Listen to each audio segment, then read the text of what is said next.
topic is over Robert E. Lee of the Confederate Army. Everyone always thinks it's about standing up for what you believe in, but sometimes it's about standing beside someone and what they believe in. Robert E. Lee had a certain way of looking at the battlefield. He never once doubted himself when he would put his plans into action and always had a backup plan. Before he ever went into the battle, though, he always looked out for the care of his men that served under him. I would like to give a little bit of an insight of what went down on the Confederate side of the Civil War under the watch of Robert E. Lee and how he was good at strategy when it came to war. I would like to talk about why Robert joined the Confederate Army, his look on how to plan an attack, and how he cared and treated his men out on the battlefield. Even though he opposed secession, Robert E. Lee still joined the Confederate Army.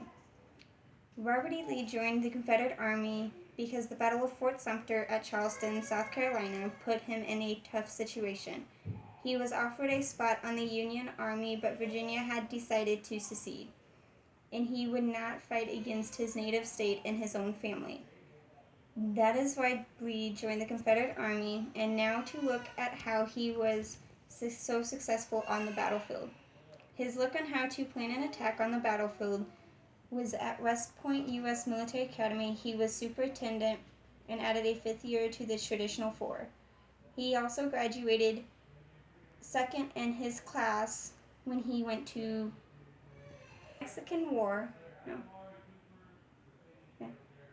During the Mexican War, he helped Major General Winfield Scott find ways around the Mexicans' strong points.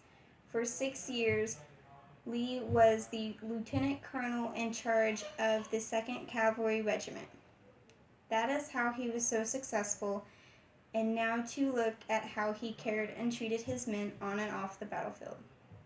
How he cared for his men out and on the battlefield is, instead of blaming his soldiers for losing a battle, he blamed himself and asked his generals how they could help him out. And before going into battle, he always thought of his men's safety. And also during and after his battles, whether they were a win or a loss, Lee admired his men. That is how he cared and treated his men during battle, and it is also how he felt about the war and how he was really successful on the field. At this time, I am going to show you a picture of what Robert E. Lee looked like.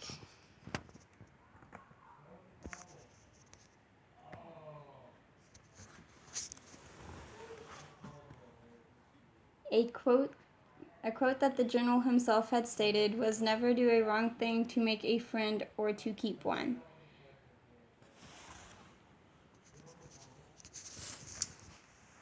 Okay. And overall, that is how Robert E. Lee felt about the war, how his planning was successful, and how he cared and treated his men.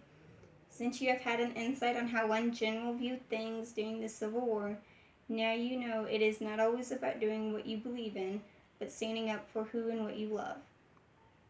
A quote from the general himself was, "After a most determined and gallant struggle, were compelled to relinquish their advantage and fall back to their original position with severe loss.